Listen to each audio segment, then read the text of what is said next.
I want to thank you all for tuning into our Equal Justice Now podcast. And we have a lot on our table and a lot on their agenda. Today, our host for the podcast is a gentleman who's the first African-American president of the Federal Bar Association of the Northern District of Florida. He's the first African-American chairman of the Florida State University College of Law. He's a speaker, he's an author, he's a producer, and he's my friend, Attorney Benjamin Crump. Thank you, Ben. Thank you, Tony. Thank you very much. And so honored to be here with Equal Justice Now, because in America, we know that over the last few months, we've seen tragedies that have happened, whether it be Ahmaud Arbery, who was lynched for jogging while black in Brunswick, Georgia, in broad daylight on video, but yet it took over 10 months for his killers to be arrested.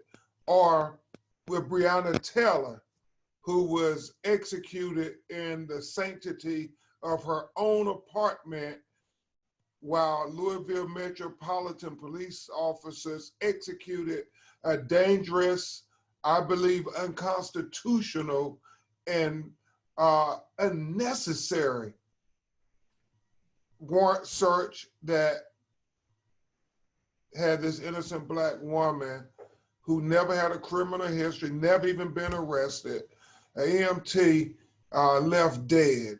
And to this day, Nikki, 5 months later, no one still has been arrested. And obviously, Falon, we saw what happened to George Floyd in Minneapolis, Minnesota, when Officer Derek Chauvin kept his knee on his neck for 8 minutes and 46 seconds, while George said, "I can't breathe," for 28 times. And it's shocking still because he literally died while we all watched this documentary of his death. And what's worse, Tony, is he narrated the documentary of his death. And that's why, until we get justice for George Floyd, none of us can breathe. And that just underscores the fact that we have two justice systems in America. That's right. One for Black America and one for white America. And that's why I so proudly stand with Equal Justice Now, because what we have to fight for is to have equal justice for every citizen in the United States of America. And so with that, in representing these three cases, I wanted to start there as we talk about the fact that as horrific as those deaths are, it's even worse how they kill our girls and boys, and especially our boys, in every city, in every state, in every courtroom, every day, with trumped up felony convictions. It's like they're killing us softly. Mm-hmm. And part of the reason, Nikki, they do this so much is because we have a system that puts them in a Hobson's choice, where they're saying, if you don't plea to this felony conviction, then we're going to keep you in jail because we got the bail, this high bail that you can't get out of, right, when we need to make sure we have a bail system that is working for America, so our Eighth Amendment rights are protected, that we're innocent until proven guilty. And it's not a scenario where we're forced to say that we're guilty and lie on ourselves just because we want to go home. And so I'll start with you and your organization, Mothers for Black Boys United, which just touches my heart in a profound way, because I'm sure you all have heard far too many of these scenarios. Oh, first of all, thank you for having us. And we're so excited to be able to add to this conversation today. And yes, we hear far too many of these stories. One I want to share with you guys, I don't know if you have heard about the case of Jamarian Robinson, they were delivering a no-knock warrant. These were federal officers, U.S. Marshals, and they shot him 76 times in his home, 76 times in his body. And we still have no justice for this case. There's no investigation. Federal officers are not required to wear body cameras like local police officers. And that's something that has to change. That's not just. And what I'm hearing, and you can correct me on this, Mr. Crump, is that federal officers cannot be charged. And so we're unable to get justice. And so we have a set of officers that are operating out there above the law. And this scares me. This scares me, especially when you have a president like Trump, who's sitting in federal officers to cities like Portland and Chicago and dealing with protesters, and people are being taken in unmarked vans. That's not just. That is not justice. And that's something that we need to address, that the Department of Justice needs to correct, because we can't have officers who are above the law. That's just one case that we're working on. But to your point about the plea and people being in jail waiting for their time, I mean, we know that some people are serving more time waiting for their court case than they would if they had been convicted of the crime. Yes. And just two quick things before I follow up on that last point. Jamara Robinson, was that in Tennessee? That was in Fulton County. In California? No. Fulton County in Georgia. Georgia. Oh, in Georgia. Atlanta. Okay. Yeah, Atlanta. And we have been, Monteria Robinson, she's one of our moms, and she came to us years ago, and this has been an ongoing struggle, and there's been no traction on this case. And they shot him so much, they literally shot off his hand.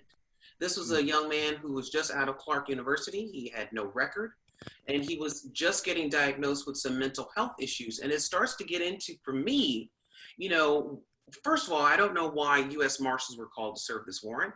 I don't know why they had to bring a submachine gun. I don't know why we were bringing officers in to deal with a mental health problem. So this hits several issues for us as moms of boys, of Black boys, of any child, because you don't want to be in a position where you have a child who's struggling with mental health issues, but you have nowhere to go. We don't have a healthcare system that adequately takes care of our mental health issues, and yet you can't call the police because you don't want them to become the next tragedy, the next hashtag. So yes, this is the type of thing, this is what it pulls at all of our hearts, and that's why we work so hard to try to fight for some kind of change. And in this particular one, there are two things that I think we need. First, federal officers must be held accountable for their actions. Number one. Number two, they should be wearing body cameras. At the very least, they should be wearing body cameras. U.S. Marshals should not be delivering no-knock warrants or any kind of warrant without body cameras. So let me address that, Nikki. Yes. Federal officers can be held accountable, but there's a caveat there. Okay. And you're right. The person who we have in the White House and his Justice Department is very scary, because the caveat is if federal officers were doing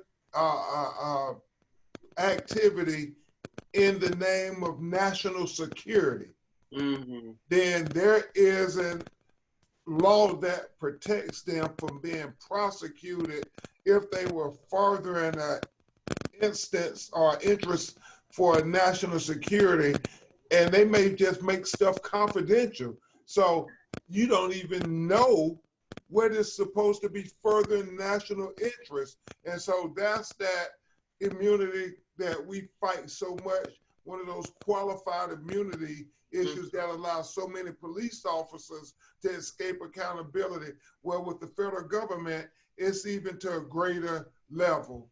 And so it is a situation, you hope that we have good executive leadership in America, that they won't hide behind this law that says we don't even have to give you the information because it's a national security and it's secret. And it gets to what we're talking about with equal justice now. No, we want transparency. Right. We want accountability so we can have trust in our government. Right, exactly. Because if they can use something as vague as national security and apply it to a case like this, and then what scares me about an administration like the Trump administration is, when they define what national security is, and you start looking at a group like Black Lives Matter and you start calling them a threat, Yeah, terrorist group. that is a slippery slope. It puts us, it's a very dangerous thing, and it's scary, and that's why we have to mobilize and organize so that we can fight for this transparency. I mean, that's the work we're doing. That's what we want other moms to come and join us and do, because we're all in this together. Exactly. Thank God that you all are doing the work you do. Let me ask you this. Have you seen instances where they have falsely arrested your members' children, especially Black boys? Well, what we've seen, and this is one particular case, is in school, they are bringing police in with young boys, 9 years old, 10 years old. Well, actually, one was 9. He wasn't old enough to be arrested. He brought a bag of oregano to school, and this was a kid with special needs who has to be fed through a feeding tube. Okay, so I want to paint a picture. This is not a young boy that's a threat. And he brought a bag of oregano to school. He had a fascination with food and cooking because he was not going to be able to eat like a regular person. And they brought in 3 state troopers and a police dog and held him in a room without notifying his mother at 9 years old. And the only reason he wasn't arrested because he wasn't 10, because in the state of, I believe this was Texas, the age of arrest is 10. So they couldn't arrest him. And they never notified the mother. So we have too many cases like this, where young boys are being scared straight or outright threatened or outright arrested. One of our main concerns is the school to prison pipeline. Exactly. And it could be as extreme as that case, or it can be just a simple thing like he's a troublemaker or he's not at grade level, and they start lowering expectations, because all of these things are insidious and start to track our children. It happens to boys much more than girls, but it also happens to girls, Black and brown children, particularly poor Black and brown children. So this is also something that we are fighting in terms of perception of our children, and also the unconscious bias that's in teaching. It's the same thing it's the bias that the police officers have when they see that Black boy crossing the street with the hoodie. It's the same bias in the classroom, and we have to deal with it on all fronts. So we see way too much of it. And our mothers, the reason we are a resource for our moms is because it's hard for moms, because you think you're fighting this on your own. And I just want to say to all the moms out there, you are not alone, that you are not crazy. If you think they're picking on your son, they are. Yes. And we're here to help you fight and have the language and to deal with the administration so that you can advocate for your child as you navigate through the school system. I just want to put that out there, because I know when it started happening for my son, you start thinking you're the only one in this battle. And if it doesn't lead to something as significant as arrest, you just think you just keep going. But, I'm a pretty fortunate woman. And, I can pay my bills. I don't worry about where my next paycheck is coming from. But, those mothers out there that are working 1 and 2 jobs and maybe don't even have a high school diploma or barely educated, they can't fight that fight. That's what we're here for, is to help you, to give you the resources so that you can do what's best for your kids, because that's all we want. I mean, that's all any of us want. Yes, ma'am. And when you think about how they target our children in the school to prison pipeline, it is very real. When you just look at the statistics of how many young Black boys are being direct filed as adult prisoners for the same things that little white boys are doing, but they get a slap on the wrist, and our little Black boys are fingerprinted, handcuffed, and charged as a convicted felon, and many times before they're 16. ACLU has a report out, One out of every 3 black boys born today will expect to end up in prison in their lifetime, compared to 1 out of 14 white boys. Yeah. Black boys are 26% more likely to be disciplined in school. I mean, it starts as early as preschool. I'm talking, some of these kids are suspended in preschool. I mean, that shouldn't even exist. Yeah. And what could a 3 and 4 year old do that you say we're going to suspend you? It's crazy. It's crazy. You start putting in their little head, you're bad. You're bad. And it's the worst thing you can do to a kid. It's the worst thing. Thank you, Nikki, for your insight. Let me turn to Philon. Philon, if you could, you said you knew George Floyd. So at least let me ask you to personalize the George Floyd that you knew before we start asking you questions about this criminal justice system we have in America. I've known George since '93. I met him while he was at DJ Screwhouse on the South Side. Big, friendly, very strong-minded. It was a complete shock to see him pass that way. We knew it was murder from the beginning. You didn't have to make it all the way through the video. You didn't have to see the body cam images. The way that they handled him was completely against their own protocol. Most police departments do not allow you to apply chokeholds of any form. A knee to the neck is a chokehold. And then that's the thing that bothers me the most, is that people forget that there were new officers present. So they were teaching these new officers to treat Black people this way. Exactly. The problem that I have is that the justice system is not broken.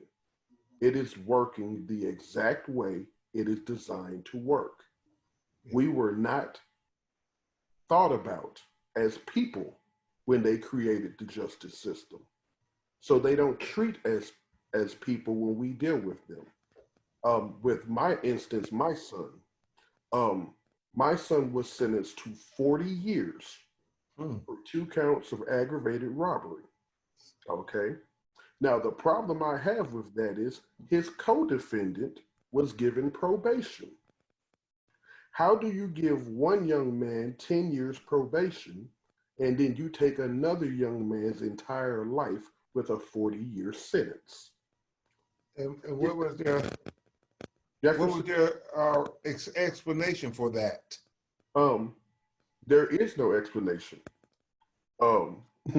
They separated them so they could sentence them differently. My son, that was different, is that my son had no criminal history prior. What they used against my son that I've never seen before was his disciplinary record from school. Really? Yes, sir. So if you look into my son's case, you'll see that his co-defendant was given 10 years probation, and my son is in Huntsville at the East Ham. This is in what state? State of Texas, sir. Okay. And when did this take place, Mr. Taylor? My son was convicted May 3rd of 2017.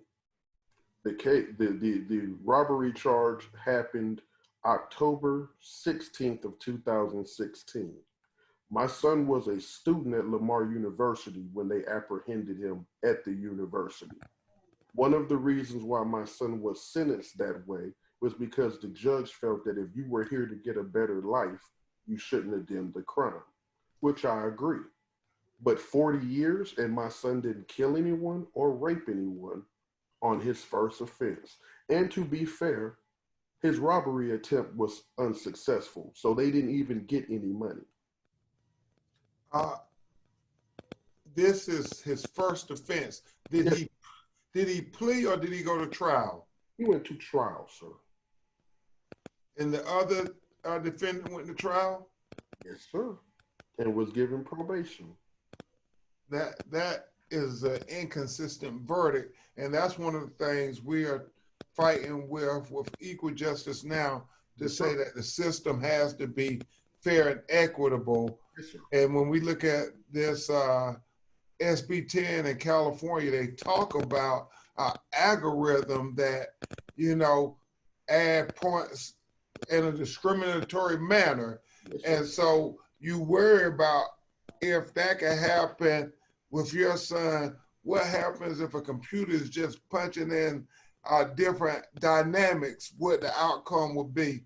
And so what we want to do and what we want to express in George Floyd's case and in your son's case is to confront this pattern, this policy, this history of what I believe is deliberate indifference to our children and our lives. This notion that we are going to not respect Black lives because we have not accepted the preamble to the Declaration of Independence. Even though we can quote it good in America, we still, I don't know if we believe it. That is, we hold these truths to be self-evident, that all men are created equally, that they're endowed by their creator with certain inalienable rights, that amongst them are life, liberty, and the pursuit of happiness. And that means Black people too, America. So whether we're talking about George Floyd, who had his life snuffed out from him because those officers did not respect him as a African-American citizen who was fully deserving of all his constitutional rights. They gave him no respect, no dignity, no humanity. I mean, he said, I can't breathe. If they would have just given him a breath, his life would be here today. It was 8 minutes and 46 seconds. That's 8 minutes, 8 minutes and 46 seconds, which equates, Tony, to 5 minutes and 26 seconds. Each second represented an opportunity for them to give George Floyd the benefit of the doubt, the benefit of consideration, the benefit of possibility, to let him have that breath and just treat him like a human being. And when I think of Mr. Taylor's son, you ask, why wasn't his son given the benefit of the doubt, the benefit of consideration, the benefit of possibilities, especially since he was in college? And our children shouldn't be judged by one mistake that they make while they're young, when we have little white boys and girls every day making mistakes and always being given a second chance. But our children don't get that second chance. So Tony Smith with Equal Justice Now, what things do you all see as critical to try to change this paradigm in America, where we make America apply the Declaration of Independence to Black people equally? I think we have to begin to define what criminal justice reform is. You know, everyone has a different opinion of what criminal justice reform. Some, you know, say that they want to get rid of the bail system, and they think that's the answer to it. And they're just simply wrong.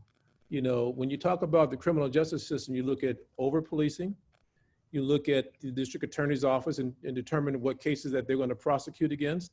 You also look at the bail schedule that the judges, because the judges and the district attorney's office, they decide what the bail schedule is going to be. It's not coming from the bail system. So when they talk about getting rid of one of our rights, it's just bad. It's bad for us. It's bad for everybody. You know, not just for Black people, it's for everyone.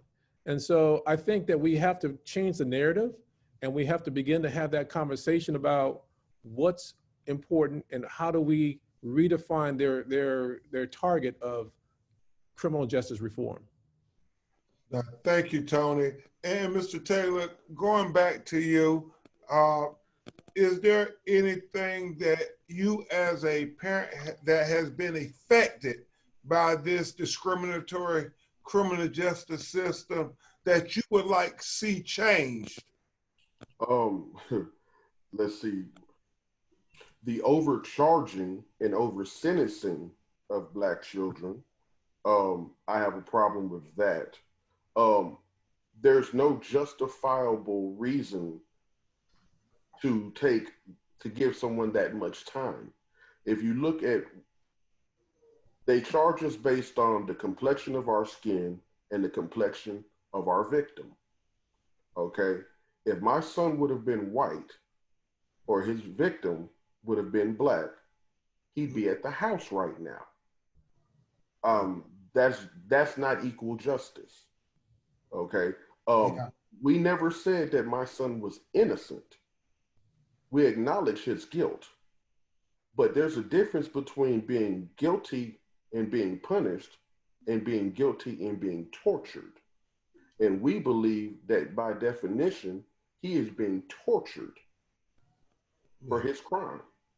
Yeah, and it makes you think of the fact that oftentimes it's just so apparent that it's in stark black and white, and no matter what the situation is, seems like marginalized people of color get the most of injustice and the least of justice. So Tony, let me turn to you. We see with this SB 10 that is up in California, do you think that would further exacerbate these injustices? And could you explain what is SB 10 and why you think it would be problematic to an already problem system? Well, I think first and foremost, it's basically taking away a right, our Eighth Amendment right that we now have. Someone said it pretty plainly that right now we have this Eighth Amendment right. And right now you have a group of individuals that want to make this change. What happens to a regime change? What happens to, you have a different change in landscape and politicians there in California? You have one person that's going to decide whether or not you sit in jail or not. I mean, that's pretty steep. One person usually doesn't look like you or myself. So now you're taking away a system to where you have a loved one is able to get you out, or a friend able to get you out of jail, and it's got to go back to you're innocent until proven guilty. And what they're doing is, Ben, is that they're changing the system to an algorithm, which you talked about, but they're also making you pay court costs. They're making you check in on a regular basis. They're making you take drug tests. They have all of these things that are encumbered to, now you're not innocent until proven guilty. Now you have to prove yourself innocent. And that's because you're just like you're on probation. It's a horrible system. It just is. And that's why we have to begin to redefine, to some of our lawmakers and some of our politicians across the country, that it's a bad system. It didn't work in New York. It didn't work in New Jersey. They've recognized that, and they're bringing about change. It didn't work in Alaska. It didn't work in New Mexico, and they changed back. It didn't work in Maryland, and it's going to cost the taxpayers a lot of money. So we've got to begin to look at that and really have a conversation with our politicians, the people that we're sending to Washington, D.C., and our local politicians. We have to talk to them. We have to get the word out that we want criminal justice reform, or we want sensible reform. And it goes back to the over-policing. It's a real problem with over-policing. I don't know, I mean, if you see on social media, I mean, I wake up in the morning time, and at the top of my chain is, interactions with the police. I looked on your social media just the other day, and you had several examples of how the police were overreaching. It's sad. I used to wake up and watch the news and it was sad. Now I'm waking up to social media and it's sad. We've got to change the narrative. Yeah, and what's so sad about it, Tony, is you see the police, and the police are the low people on the pole. When Right. you really think about it, to get specifically into Mr. Taylor's case, when you think about it, yes, 2 days ago, I had a press conference with the mother of an 8-year-old special needs kid who they literally went to the school and arrested. And when they were going to arrest him, he was so small that the handcuffs would not fit on his wrist. He was 3.5 feet tall, and he weighed about 63 pounds. And the tragedy of it is the school was wrong, the police was wrong, trying to treat this disability of this kid as a way to criminalize him. Yes. But what was really astonishing, Mr. Taylor, was the fact that the district attorney's office was vigorously, zealously prosecuting this 8-year-old kid and was going to turn him into a convicted felon at 8 years old. It was bad enough that they took him to an adult jail and they fingerprinted him, they swabbed his mouth, they took a mugshot picture of him. Just let that sit in for a second. Your 8-year-old child with a mugshot. And then, even though they didn't keep him long behind bars, only about 40 minutes, the little boy says he still recalls that they slammed the big door with the bars on it. That's what was processed in his little 8-year-old mind. And this district attorney made this mother have to hire criminal lawyers and fight almost a year to get the charges dropped so her 8-year-old son would not be criminalized because of his disability.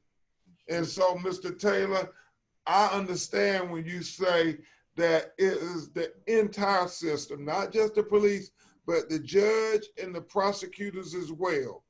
Yes, sir. Is that your opinion? Yes, sir. When you look at what they did to Pamela Turner, okay, when you look at the young man that they just sicked the dogs on, okay, he was fully compliant.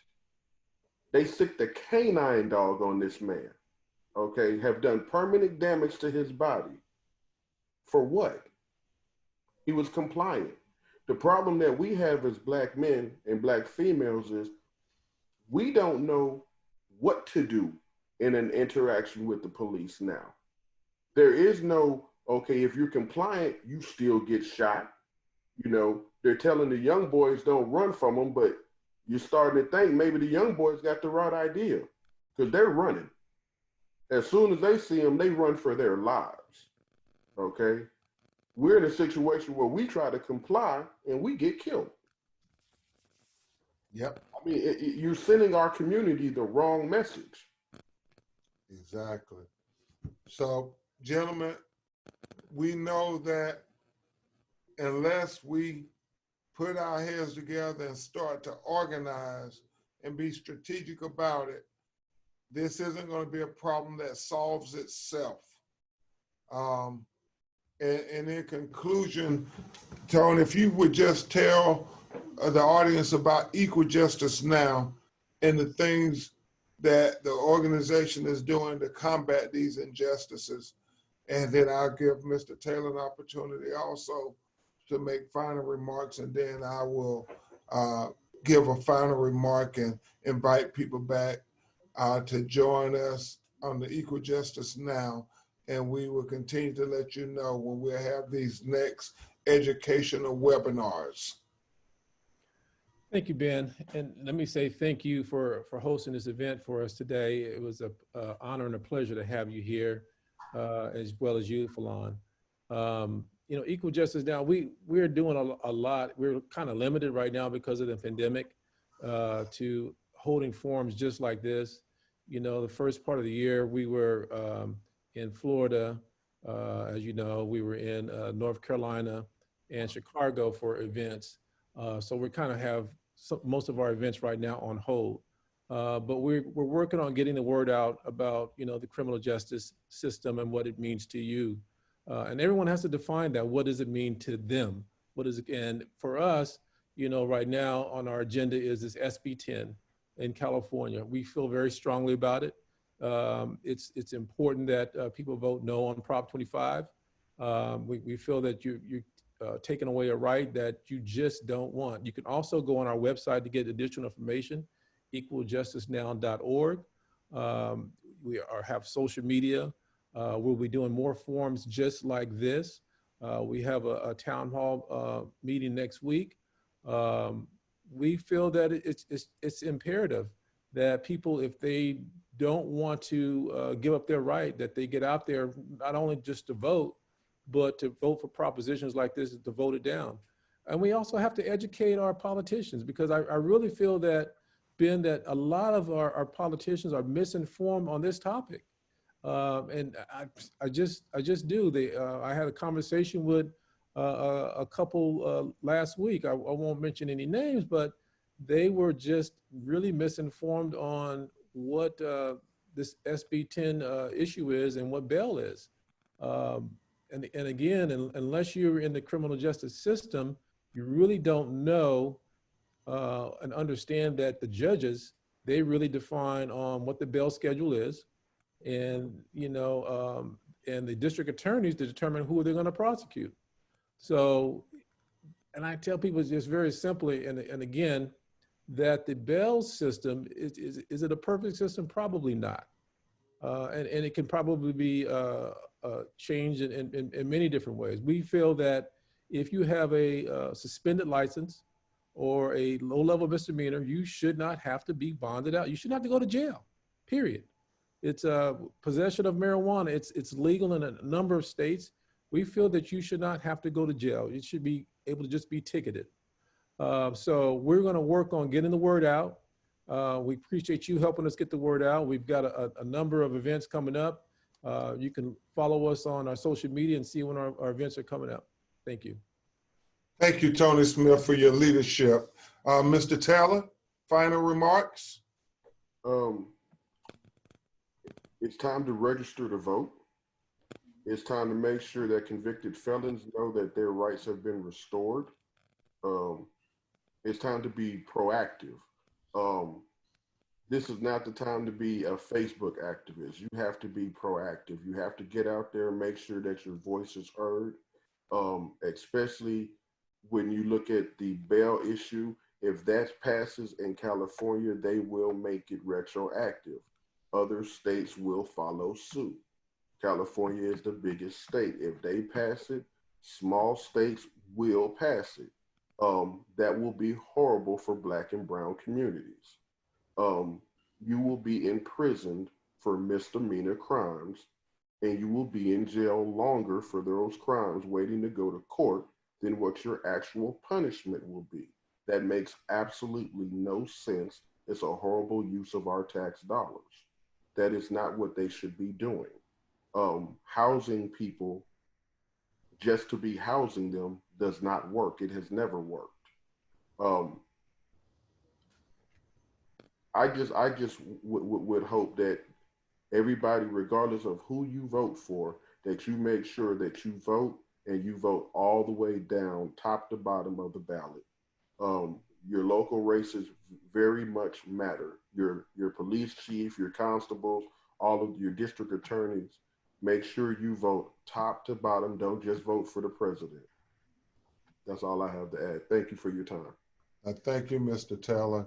The final thing I would say is, for all of you who are listening, remember the words of Dr. Martin Luther King, who said, "The coward would ask the question, is it safe?"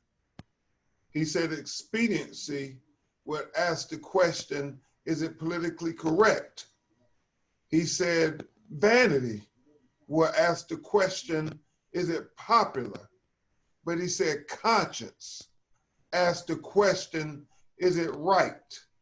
And Dr. King concluded, there comes a time when one must take a position that's neither popular nor politically correct, or not even safe.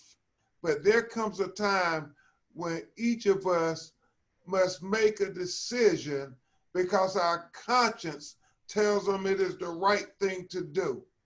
And I submit to you all listening to the Equal Justice Now podcast that it is the right thing to do to stand up for our children. It is the right thing to do to speak up for our children. It is the right thing to do to fight for our children. Because if we don't fight for our children, we can't expect others to fight for our children, to have an equal opportunity to life and liberty and the pursuit of happiness, what amounts to the American dream. And that's all we want at Equal Justice Now, for everyone to have an equal opportunity of achieving the American dream. I'm Attorney Ben Crump. I represent far too many of our children who've been taken away from us far too early, whether by being killed in the streets, by the criminal justice system and police, or even worse, killed in the courtrooms by the criminal justice system and prosecutors and judges. Either way, whether they're killing our children in the streets or killing our children with a flawed racist bail system, it equals genocide of our children. And we refuse to stand idly by and let them kill our children. Thank you so much to Equal Justice Now. Thank you all for participating and caring about the future of our children. Thank you. Thank you, Ben. Thank you, Falon.